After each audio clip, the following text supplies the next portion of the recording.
Hey, it's Bridgette. Nice to see you. This is going to be a vlog update and hopefully some motivation sprinkled in because my job, I enjoy the job that I have to inspire your spirit and to fill you with hope. And I feel like I need to show up here on Monday and share with you a lot of the stuff that's been going on. A lot of shifts over the weekend. I'm actually recording this on September 21st. Tomorrow is autumn here where I live in the United States.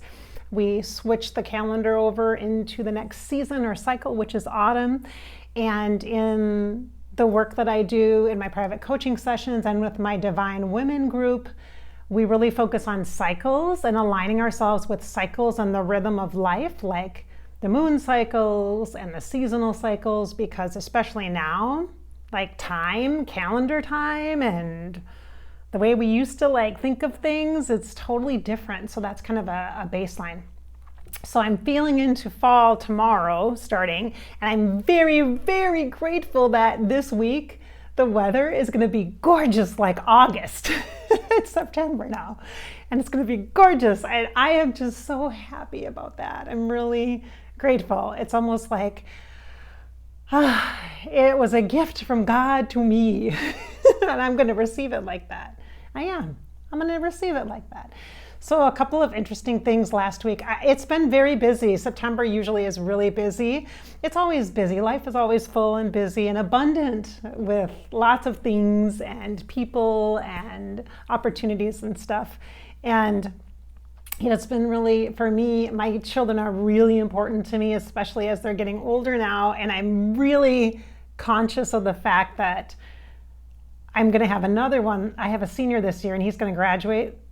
And then right after that, I have another kid that will be a senior the next year. So my daughter went to college. She's at college now. And that's a whole tricky situation. And then my oldest son will go to college or go away to school. And then my next son will also graduate from high school right after that, like immediately the next year. So it's like boom, boom, boom. I'm realizing how much transition is around and ahead. And so because of that, I'm really making sure that I can savor my moments of momness, especially being a soccer mom. I'll be retiring after this season. And my oldest is on the soccer team, and you've heard me talk about that. But it's a lot, a lot of commitment. It's like a part-time job going to the games and such. Have a couple this week, so have that on the schedule. But also had an 18th birthday this weekend for my oldest, and that was a whole thing. And I took him around. I had to think of something to do, and there's really not a lot to do, especially, with the restrictions and things and, being cautious health-wise and stuff. So I had planned ahead. I have a client that's a baker. She bakes stuff. She's a custom baker, and she makes, cookies and all that kind of stuff, decorates cookies and all that yummy stuff and cakes. And I think she does cakes and stuff, all that. I just focused on the cookies. I zoomed in on the cookies. And so I decided to reach out to her and ask her if she could help me make a dozen cookies, sugar cookies that were themed to represent parts of his life and things that he loves, like camping and soccer and some Disney stuff, because we did a trip to Disney World together, he and I, when he turned 15, because that's what I kind of do with my kids. I go just me and them and one-on-one kind of thing. It's been fun. We've done that. And so she said yes. She was totally on board. And he likes skiing, and he plays he runs track. And so she did all these beautiful cookies. I actually posted it on Instagram. So if you're interested in that, check out Bridgette Inspired on Instagram, and you can see some of the cookies that were made. They were yummy. Oh my gosh. I got one. I ate one. I said, honey, I need to eat this Aladdin lamp one because it looks really good and it's calling for me to eat it. And he said, oh yeah, go ahead, Mama. So I did. It was so good, very yummy, and it tasted as good as it looked. Let me just tell you. And so that was really cool. It worked out really well, and I was able to receive the energy of someone that I've been working with in her gifts, in her skill set, her gift. So I was able to receive that and support that energy of inspired, purposeful making, being a creative and stuff, at the same time as I was able to come up with this creative idea for my kids. So then what I did was I had plans for Saturday. I was supposed to go up to a women's group at my coach's farm, which is like a 3-hour drive one way. It's totally worth it, but it's like 3 hours to get there, and then it's a 3-hour group and it's 3 hours back. So it's like a 9-hour commitment, right? Again, totally worth it. But I had this, this was scheduled. This has been scheduled since February. And I knew it.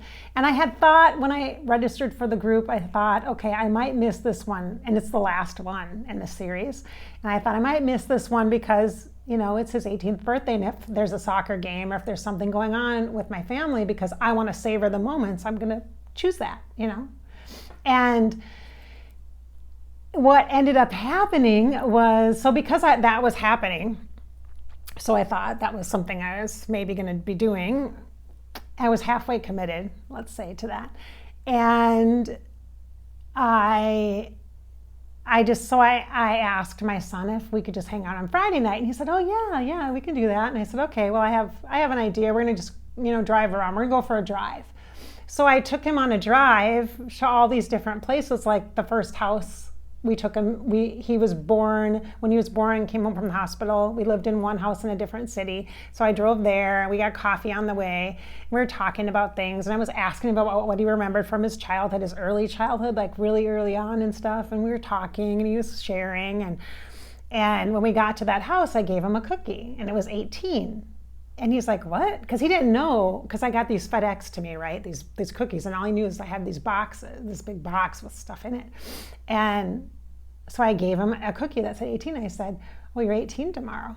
I said, 18 years, you've been on this earth for 18 years. I'm like, this is the house that you first came home to. And so we talked a little bit, and he was like, oh, okay. He's like, all right. And I'm like, you can eat it if you want, or you can just keep it. He's like, no, I'm going to save it. So he puts it down, and then we drive back to the place where he spent almost all of his life since then, the city where he's grown up in, basically, because he was like 6 months old, 6 or 7 months old when we moved out of there, probably 7 months old when we moved out of that house. And so he doesn't really remember that house.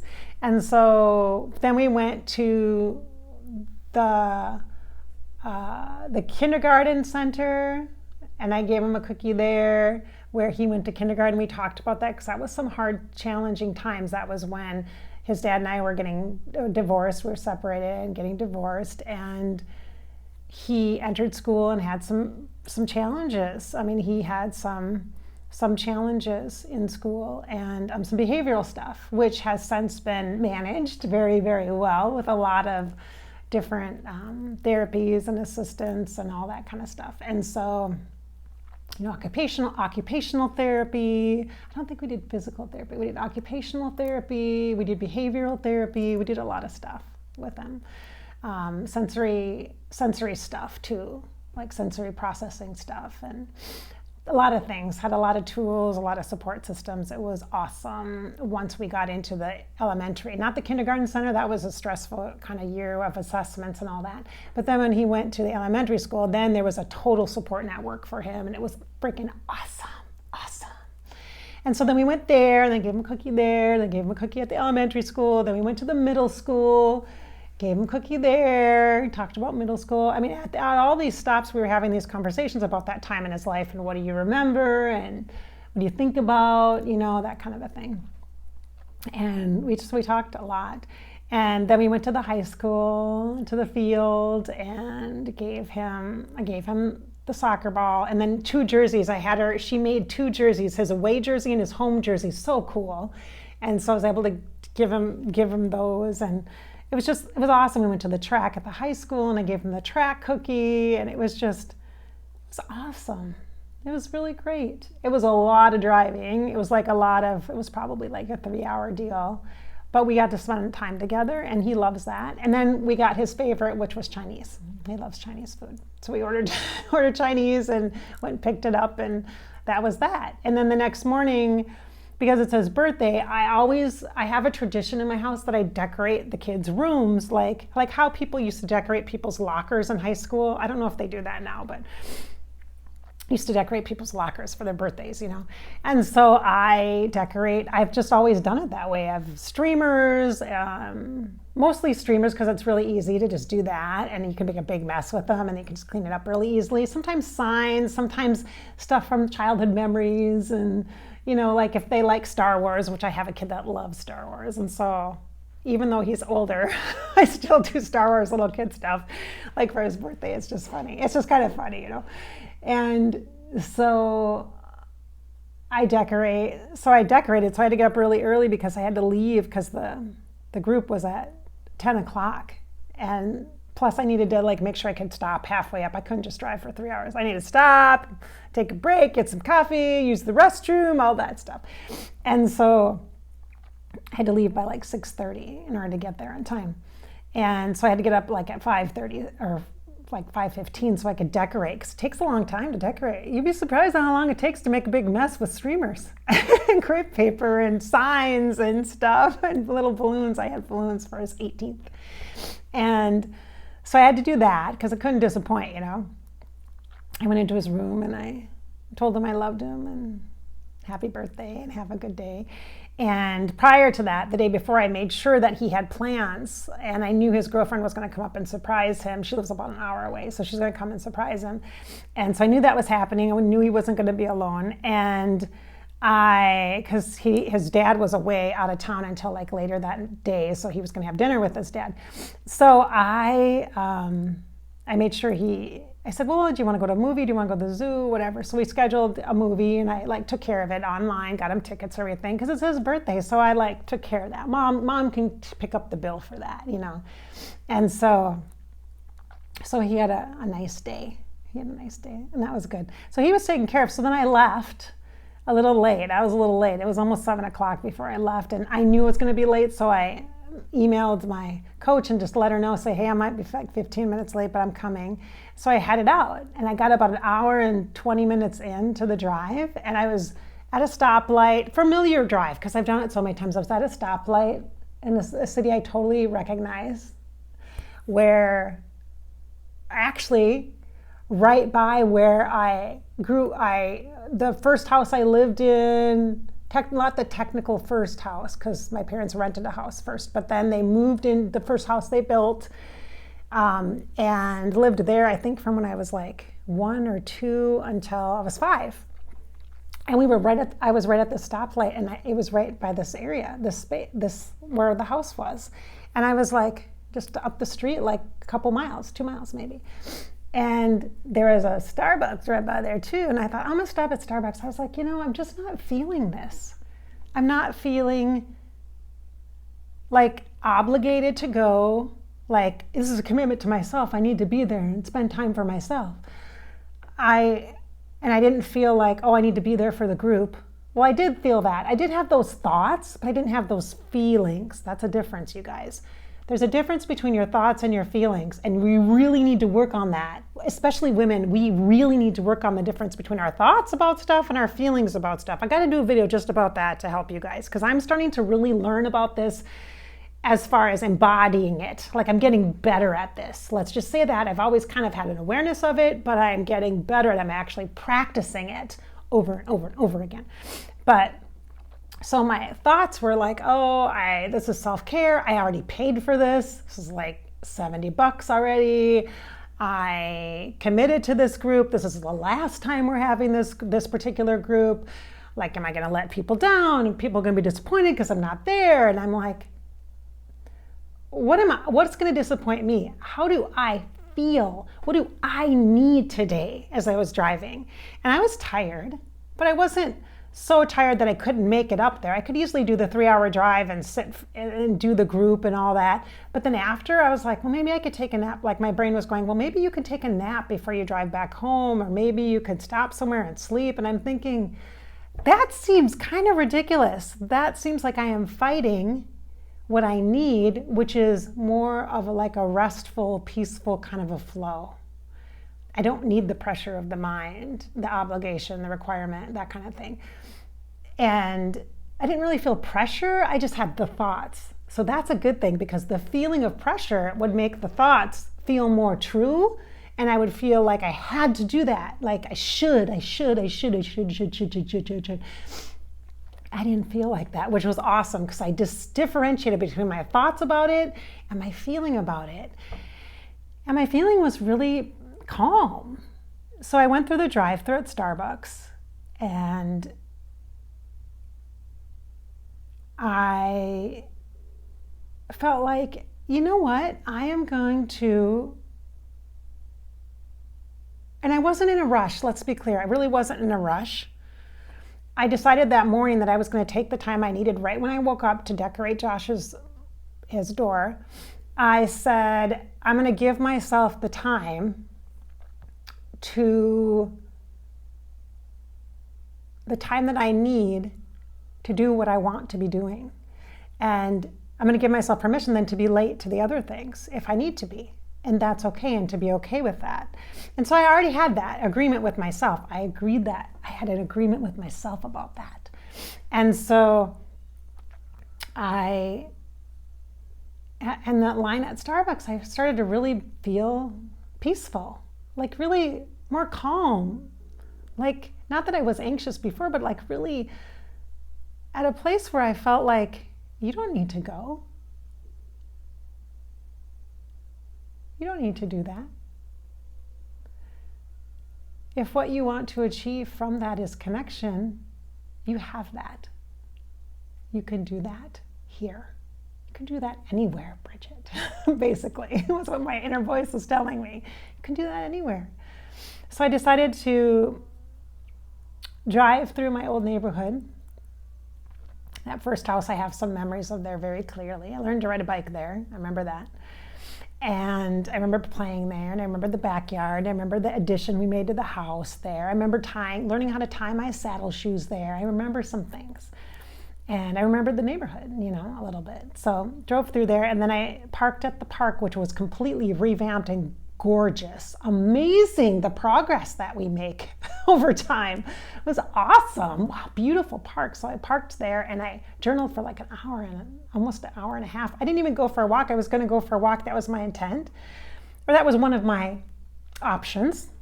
And I just journaled. I wrote and I wrote and I wrote, and it was awesome. It was peaceful, awesome. It wasn't like, yay, awesome, woohoo. It wasn't like, it was just this really calm connection or connected energy. I just was really present for myself, which was amazing. Like, I didn't go through some really deep stuff about my childhood or anything like that. I just wrote about things that were on my mind, that I was thinking about, things that mattered to me, things I noticed, just different thoughts about things. And partly that was inspired by a book on audio that I had listened to. So prior to this Saturday adventure, on the Wednesday before, so like 3 days before, I had already made the trip up to the farm because I had my private coaching session on that Wednesday. And so I'd already made that trip. I already did that whole thing. And so I was preparing to do it again. And in retrospect, scheduling probably wasn't the best because that's a lot of driving for me. That's not my favorite thing. So before I got in the car that day, I decided I'm going to download a book. I'm going to listen to an audio book. And so I did. And I listened to it the whole drive. And I finished it. Let's see. When did I finish it? I think I finished it. Did I finish it on Saturday? I can't remember if I actually finished it on Saturday. I think I finished it before Saturday. I'm not sure. I don't remember exactly it doesn't really matter when I finished it, but oh yeah. It was on Saturday because I remember where I was at when I finished it. This is so funny. I was in the Hardee's parking lot. So after I did my initial journaling, then I went someplace else by where we used to cruise up and down this main street when I was growing up. And so I went my sister actually said, hey, is the Hardee's still there? One time she had asked me that, and we stopped at Hardee's one time, she and I, when we were going through that area, like where we grew up, like not too far from where we grew up. And I said, I don't know. And so we checked and it was there. And she's like, oh, we got to have Hardee's. I'm like, okay. So now I'm here and I'm like, I got to have Hardee's. And so, of course, I took the top bun off because I don't do bread a lot. I don't do a lot of gluten stuff. I can't do that. And so it was a huge freaking mess, let me just tell you. It was just a lot of stuff everywhere. And my belly wasn't very happy with me, but it was fun while it was happening. And so, but I was sitting there and I was listening to the end of the book and the acknowledgments, and I was like, I remember sitting there with this big mess and I couldn't turn it off, and I'm like, oh, do I need to listen to all the acknowledgments? And I just thought it was funny that I was sitting there. I just sat there and quiet for a while. I just sat there and just let everything kind of absorb and soak in. And so in part, I believe that was inspiration for me to do some self, to help me to ask myself some different questions and things, and to explore connection in ways that were presented in the book. And a few key things. I mean, there were so many good things. And so then I started to listen to different parts over again. And I was just like, wow. So I actually stopped at a Target and I purchased the book. I have to do a review just about this book because it's so good. It was so good. Oh, it was amazing. So I had to buy the actual book. Isn't it gorgeous? I had to buy the book. The cover is just beautiful. And it reminds me of my stuff, right? Like, look at my colors. I mean, it's like, if you look at Furry Grasshopper, the banner, it's very similar to this. It's awesome. Kindred spirits, I guess. And so I had to buy the book because I thought, oh, this is like a flippin' textbook. It's like a textbook workbook I can go through here, and this is like my self-coaching book, and it's just perfect. So I'm like, oh my gosh, I'm gonna use this, highlight it up and write in it and share it. So yeah, so that was really helpful. It was really pretty awesome. So that was my weekend. So then Sunday I have to check my time because I do have a session here in a while here, in probably like 20 minutes. On Sunday, I was thinking I was going to have a downtime, relaxing day, just kind of no working, just being kind of the thing. Because when you're working on yourself, it feels like work, doesn't it? It feels like you're actually at a job. It feels like you're on the job site, like work boots, hard hat, dirty, sweaty, frustrated, disappointed, problem solving. I mean, it really feels like work, doesn't it? Mm-hmm. More than other work feels like work. So I was tired. Saturday night, I was tired. And on Sunday, I got a text from my daughter on Saturday evening, and she needed to have her Social Security card because she looks like she got a job offer. Yay, gonna work a retail store at school in the city that she goes to school in. Finally, yes, she got a job. It took like a month, but she got one. And so she needs her Social Security card. So I had to drive her her Social Security card. And I'm like, I couldn't do it on Monday because today I have sessions today, I have sessions tomorrow. I have work, and I have like soccer games tomorrow night and things. I have stuff to do. So I couldn't do it today. So I'm like, okay, well, I'm going to do it Sunday. So guess what? Got in the car, did the drive, met my daughter, gave her stuff, the whole thing. I mean, it turned out to be a whole thing. And it was fine. It wasn't bad. It wasn't a problem, really. But it was back in the car again, kind of going up to the same area because she was actually with her boyfriend's family at his house for the weekend. They got a new puppy, so she was meeting the new puppy. And so I went out there and met with them and chatted with them. And I have a story about them that I'll have to do another video about. You're not going to even believe how crazy it is that I knew them. We had met before our kids ever even met, and they live like an hour and 20 minutes away from me. So it's a very interesting story. So I'll have to share that. But so now here's Monday, and I decided this morning that I wanted to, before I got out of bed, because I've been feeling very anxious lately, very anxious. I shared that in the Sunday morning coffee episode, something I'd previously recorded. I talked about feelings and such, and been really feeling the feelings and letting myself feel the feelings. And that's heavy work. That's hard work. and reminded me of something that Glennon said. Glennon Doyle, the author of the book Untamed, she said, we can do hard things. And I'm like, oh, we can. Yeah, it's not a sign that you're screwing up your life. It's a sign that you're living your life, like you're doing something right, you know? And I'm like, wow, like there's so many nuggets, you guys. I have to do a video about this book. I will. And I'll put a link so you can use my Amazon link to purchase it. That would be helpful. I appreciate that. So I was like, okay, this morning I'm like, I had all the things like, oh, I got to get a prescription for my daughter at the pharmacy because I totally blew it off. I thought it was something of mine that I didn't need, and I was not worried about going to pick it up this week. And it turns out she needed it. Had I gotten it before, I would have been able to give it to her yesterday, but I couldn't. I didn't, so because there was a lot going on. And I'm in the feels, the depths of the feelings. Then I can't. It's harder to function externally. It's much harder to keep outside world stuff in alignment. So I have to do the necessaries, not the, oh, wouldn't it be great if I could do all of this for everybody? You know, I have to just do the necessary things, the most needed things. And so I was like, this morning I was thinking about that. And then I thought about my son who just turned 18, did not renew his driver's license because it goes to his dad's house. And he said, oh, I got a notice like 3 months ago, but I didn't know what it meant. I figured you guys would tell me if I needed to do anything. I'm like, what? I'm like, your driver's license, you have to renew it before your birthday. Well, it turns out, lucky for him, with the whole viral thing going on, there's like this bigger grace period now for people. So it's not like it's official, it's not expired technically. So that's good. I'm like, oh my gosh, you're not gonna be able to drive now. What are we gonna do? You know, this whole thing. And then the online school thing and how hard it is for the kids to manage. I mean, there's a whole bunch of stuff. So my brain, I woke up and I was like, oh my gosh, here's all the worries. Here's all the anxieties, all the pressures, all the things. And I'm like, I cannot start my day like this because this is not mine. Like I have to clear my space, my heart. I know that when I work, it's awesome. Like it flips a switch in me. It's great. When I do session work, I can do session work and I always feel way better. Whenever I do, the more sessions I do, the better I feel.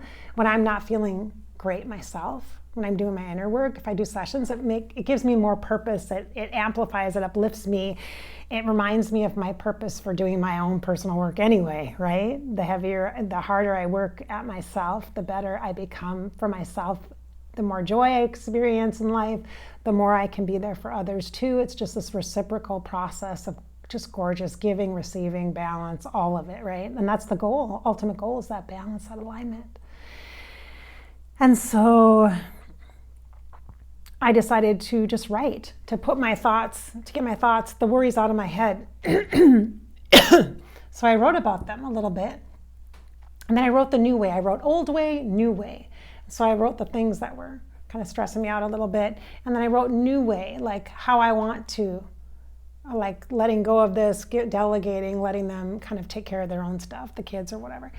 And I turned on an audio of waves of the ocean so I could have some kind of consistent rhythmic energy coming in, like a receptivity of a rhythmic pattern, because that calms your energy down. It allows your heart to be coherent, and it allows every part of your mind and your body to just kind of come into this just gentle rhythm. It calms things down and it puts things into kind of a flow. It works all the time, you guys, any kind of rhythm, auditory, visual, whatever. So I learned that in one of my coaching things that I've done. And so I was like, so I did that, and then I felt great. I felt really good. So I thought, I need to do a video. I need to share with you guys and connect with you guys. So I know this is super, super long. This is like a record. But it's important, I think. I also stopped at Goodwill and I purchased some things. See this sign in the background? It says, love the journey. One of the things I had on my Fairy Grasshopper website for a long time was, love the journey, you were made for it. Isn't that awesome? Love the journey, love the journey. And then I have one that says, follow your dreams. And then I got a couple other ones that I'm going to put on the wall. This one says, love. This one says imagine. This is the first one I saw, and then the love one was the second one. Isn't this freaking awesome, you guys? This is so awesome. I love this. Imagine. Imagine. And then love, imagine, love. So I'm going to put those on the wall in here. So, whew. All right, I got to get to work. Have a good week, you guys. Remember, subscribe to my channel because you'll get vlogs, you'll get other stuff too, other fun videos. It's not always just me rambling on and talking, but sometimes I know this kind of video is helpful for you while you're doing other things at home that you don't want to be doing, you know, like cleaning up, decluttering, filing, answering your emails at work, whatever. So if I'm your background, that's fine. I'm cool with that. Hey, remember to have a good day, okay? Remember to keep your spirit inspired as much as you can, all right? And I'm here to help you out with that and to fill you with hope. Remember, it's your life. It's your life after all, so live it. Just live it. Live it the best you can. Try not to be too hard on yourself. Sending you good vibes. Thanks for being here.